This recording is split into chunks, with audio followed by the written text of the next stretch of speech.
Bonjour.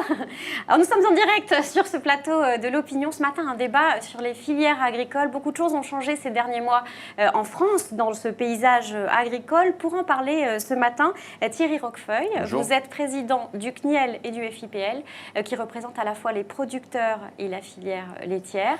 À côté de vous, Sébastien Habis, vous êtes directeur de Déméter, qui est une structure associative qui est chargée de réfléchir avec tous les acteurs des filières agricoles, agroalimentaires, sur ce que représente l'agriculture aujourd'hui. Et enfin, Jean-François Loiseau, vous êtes à l'initiative de ce débat. Vous êtes le président d'Intercéréales, la filière céréalière française, qui est une filière de pointe, qui est déjà très très bien structurée. Et donc nous allons parler de toutes ces évolutions de ces derniers mois. On va commencer par ces états généraux de l'agriculture qui ont rassemblé à l'initiative du gouvernement d'Emmanuel Macron les acteurs des filières agricoles autour de la table et qui les ont un peu forcés à se structurer. Alors vous, Jean-François Loiseau, qui êtes à la tête d'une filière qui est déjà bien structurée, qu'est-ce que vous pouvez donner comme retour d'expérience de ces états généraux de l'alimentation ?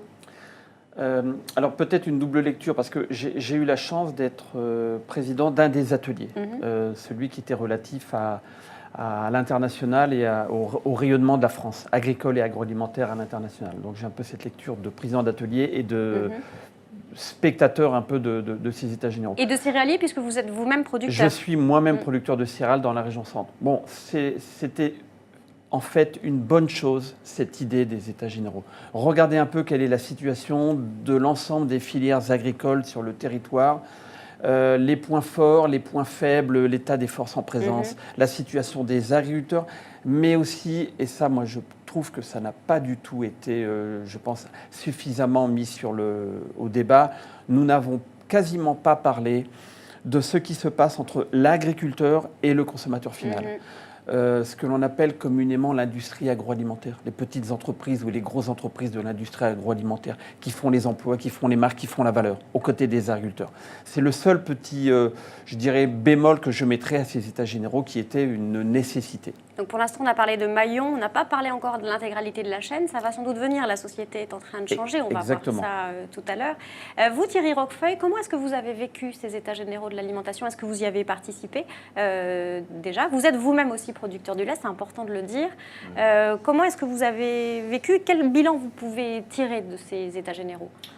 Déjà, dire que les états généraux, pour nous, c'était presque une nécessité, parce que nous sortons de 2 années de crise au niveau de la production laitière. Et donc les états généraux, je pense, d'après ce que j'ai pu évoquer avec le président de la République ou le ministre de l'Agriculture, c'était aussi une façon d'essayer de remettre en ligne une filière laitière qui avait passé des moments de crise, et comment redonner un revenu aux producteurs de lait à travers une filière, et en partageant avec l'ensemble des consommateurs, des ONG, l'ensemble des acteurs donc qui étaient présents à ces états généraux. Donc des réunions à 70 personnes, c'était quand même quelque chose de pas commun, mais au final peut-être un partage et une poursuite des discussions dans les interprofessions, dans l'interprofession laitière que je représente aujourd'hui.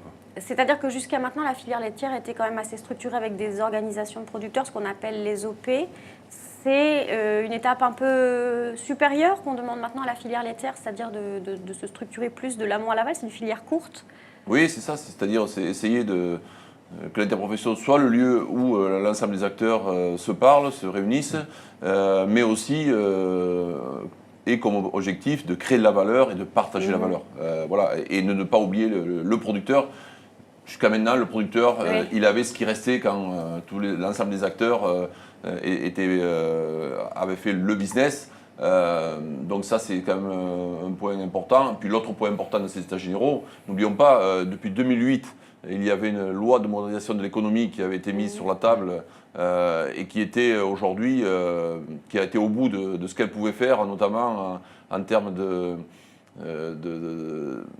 dynamique sur la filière, puisque la distribution avait optimisé, je crois, les prix à la baisse pour nous, producteurs. Donc il faut aller revoir cette copie. Donc là, aujourd'hui, la loi après EGA est aussi très importante pour voir comment l'évolution des pouvoirs publics à travers cette nouvelle loi va nous permettre ou pas de dire que les États généraux sont réussis. La loi qui est en travail, qui sera achevée à la fin du mois de mai. Vous, Sébastien Abyss, qui avez une vision peut-être plus globale et qui rassemble peut-être les visions de plusieurs acteurs de ce monde-là, quel bilan vous tirez de tout ça? Ce qui émerge, on le sent, c'est des gens qui recommencent à se parler et puis des attentes sociales peut-être un petit peu mieux comprises, ou en tout cas, on en sent les prémices. Oui, tout à fait. À la fois, ce qui a été dit, c'est-à-dire le processus en soi était extrêmement bienvenu, nécessaire peut-être plus pour certaines filières que d'autres, parce que les réalités sont différentes aussi entre les filières françaises. Ce qui est important peut-être de questionner aujourd'hui, c'est le sens stratégique de ce processus des États généraux de l'alimentation. Il y avait une nécessité sociétale, à la fois de la part du consommateur, d'avoir une clarification peut-être sur un monde agricole qu'il a perdu un peu de vue, qu'il a besoin de redécouvrir, des liens à retisser aussi avec les ruralités et ce monde agricole extrêmement dynamique en France. Et puis de la part des filières, ce besoin de bien comprendre les nouvelles attentes sociétales qui ont fortement évolué ces dernières années. Mais là où je dis qu'il y a un sens stratégique demain à trouver à travers ce processus qui a été mené ces derniers mois, c'est de bien comprendre que la photographie instantanée des derniers mois doit quand même s'appuyer sur des performances dans la durée de l'agriculture française depuis plusieurs décennies, et que le monde agricole est sur des temporalités longues pour évoluer, pour innover, pour être résilient, s'adapter aux changements, en France ou à l'international, et que par conséquent, il faut que la prise de décision politique, l'attente sociétale, saisissent aussi cette particularité du monde agricole, qui ne vient pas de nulle part. On n'a pas démarré les États généraux avec un processus zéro de réflexion sur la structuration des filières, ou les besoins de répondre aux attentes nouvelles des consommateurs. Fait leur travail à leur façon. Il y a besoin aujourd'hui de se projeter, au-delà de l'exercice mené pendant 6 mois, de se projeter sur le sens que l'on veut avoir politiquement, sur le plan social, sur le plan économique avec notre agriculture en France. Est-ce qu'on a fait juste un exercice pour rassurer tout le monde, ou au contraire l'exercice est un point de départ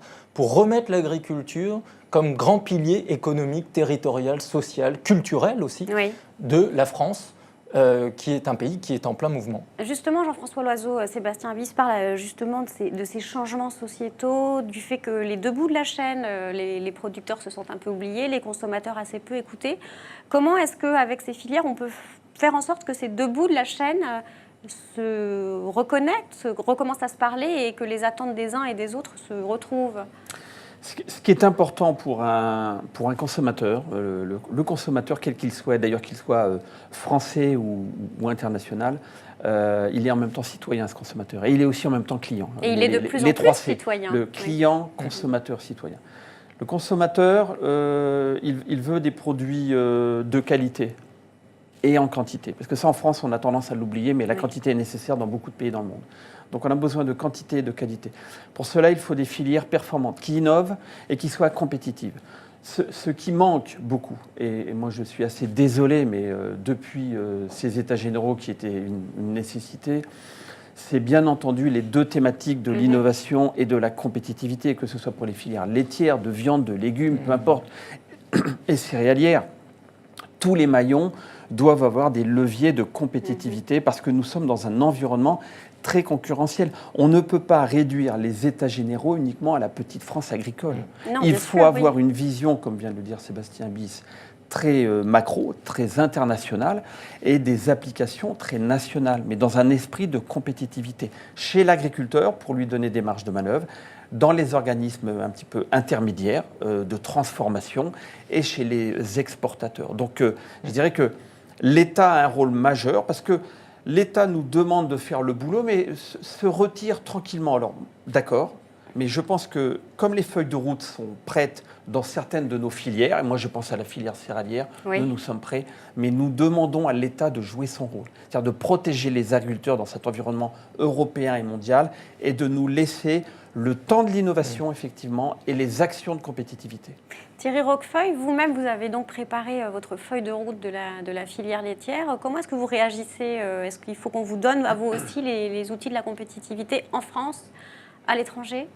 Oui, je crois que Jean-François a tout à fait résumé aussi l'état d'esprit qui est le nôtre, c'est-à-dire que les États généraux, c'était un moment indispensable. Nous, 60% de notre lait est consommé en France, donc il y a un intérêt, bien sûr, à remettre en ligne les attentes sociétales avec la production et que tout le monde se parle et comprenne pourquoi la production laitière que nous avons souhaité sur l'ensemble des territoires, notre plan de filière France Terre de lait a bien ancré ce concept de dire la production laitière doit rester sur l'ensemble du territoire. C'est aussi la France aux 1000 fromages, c'est pas un slogan, c'est une réalité et ça c'est avec mes collègues européens quelque chose qui est fort et qui est ancré aussi hors de nos frontières. Donc ça, il faut le mettre en valeur, le mettre en évidence, mais à côté de ça, on exporte aussi 40% de notre lait. Donc dans quelles conditions, dans quelle Europe, dans quelles conditions au niveau mondial, quand je parle avec des collègues indiens, les collègues indiens me disent, nous, notre gouvernement, son premier souci, c'est d'avoir suffisamment à manger pour la population avant de s'occuper de l'environnement. Voilà, donc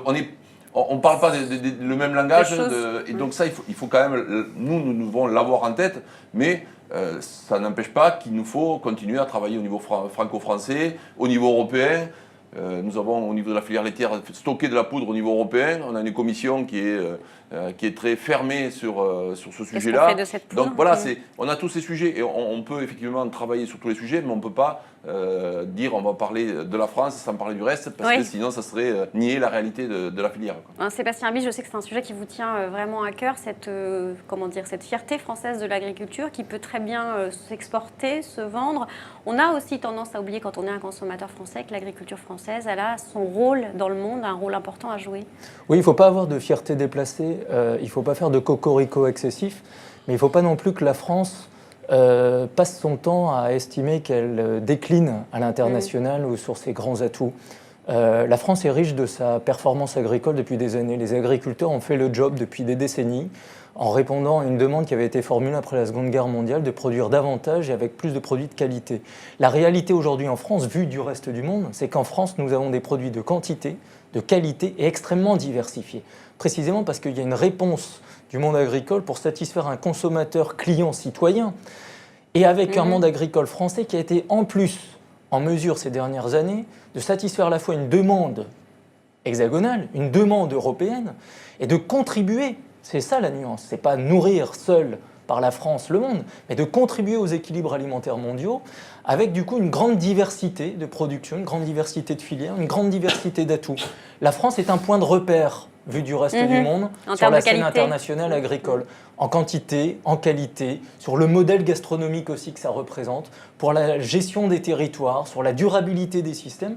Et le monde agricole montre quelque chose que l'on demande de plus en plus à la société dans son ensemble, c'est d'être capable d'être résilient, de s'adapter aux changements et d'être innovant. On demande à tous les acteurs économiques aujourd'hui de se situer sur ce triptyque. Le monde agricole, les mondes ruraux en France le font depuis plusieurs années parce que c'est un métier qui dépend aussi du climat, qui dépend des attentes de citoyens. Et ça a été évoqué. Aujourd'hui, l'équation elle est complexe parce qu'on demande à l'agriculteur d'être capable, dans une situation de plus en plus complexe, à l'international, avec le climat, avec les attentes citoyennes, de trouver des réponses dans un cadre de gouvernance qui a peut-être été un peu moins fort et un peu moins incitatif. Et donc, on lui demande plus sans forcément l'accompagner davantage. C'est pour ça que ça explique la nécessité de reprendre des repères, ça a été évoqué, ou la nécessité aussi de bien respecter des clients consommateurs qui sont très différents. Il faut de la qualité, il faut des quantités. Et ces filières, pour vous, vous les voyez aussi comme un moyen de mettre en valeur votre travail. Alors nous avons ici autour de cette table le représentant d'une filière céréalière qui exporte entre 7 et 11 milliards d'euros par an en valeur. À peu près. Une filière laitière qui exporte pour à peu près 7 milliards d'euros en valeur. On le sait assez peu. Est-ce que c'est aussi un moyen de dire ça aux Français et de dire vous bénéficiez aussi de cette qualité, de cette innovation que nous demande le monde? Mais exactement. Si vous voulez, pendant ces 40 dernières années, l'agriculture, nos filières étaient organisées grâce à la politique agricole européenne. Et tant mieux. Cela fait, je dirais, le bonheur de tous les acteurs et des consommateurs. Maintenant, nous devons prendre une partie de notre destin en main et dans un monde très concurrentiel, très international. Nous avons des atouts remarquables. Nous avons de l'innovation dans toutes nos filières, des produits de très grande qualité. Nous faisons appel à énormément d'emplois et des emplois de plus en plus technologiques. On parle beaucoup du numérique, on parle beaucoup de l'innovation, on parle beaucoup de la microbiologie.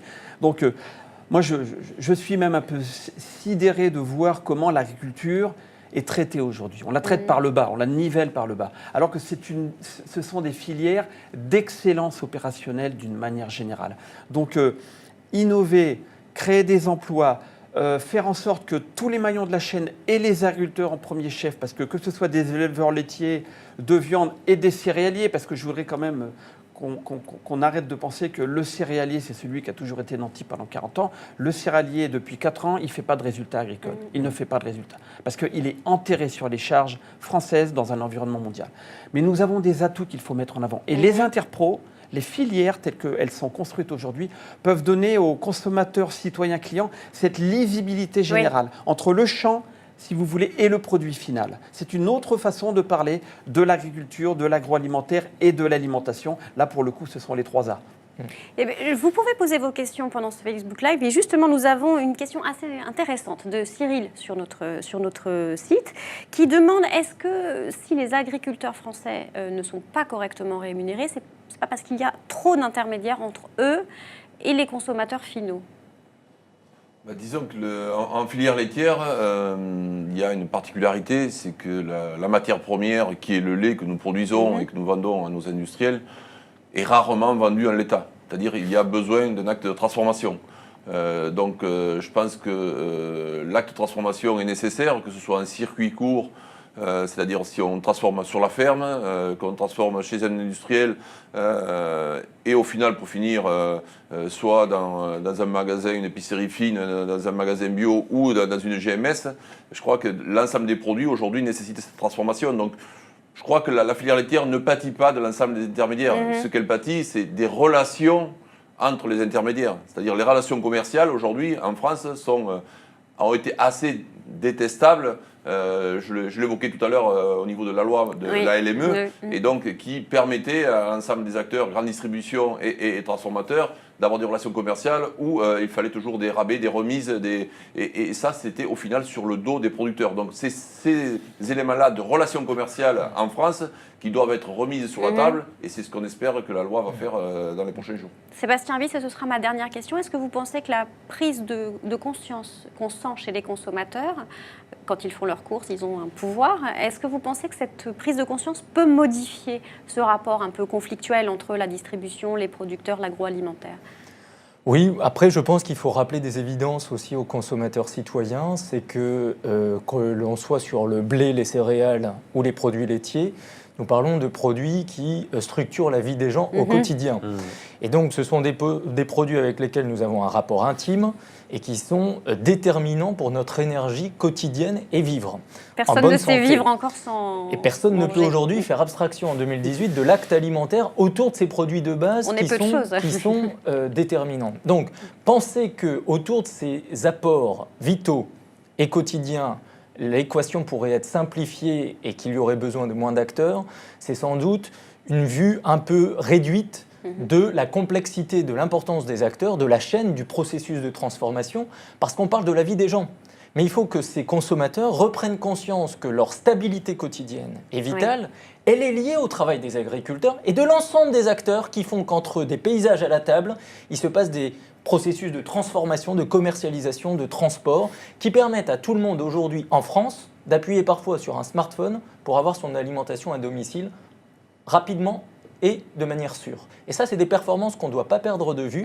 Et le consommateur, il peut être exigeant, il faut aussi qu'il respecte un monde agricole qui apporte la vie et la stabilité au quotidien dans ce pays pour la plupart des consommateurs. Merci à vous, messieurs. C'était un vrai plaisir de vous laisser nous parler de vos filières, de les mettre en valeur, de mettre en valeur leur travail.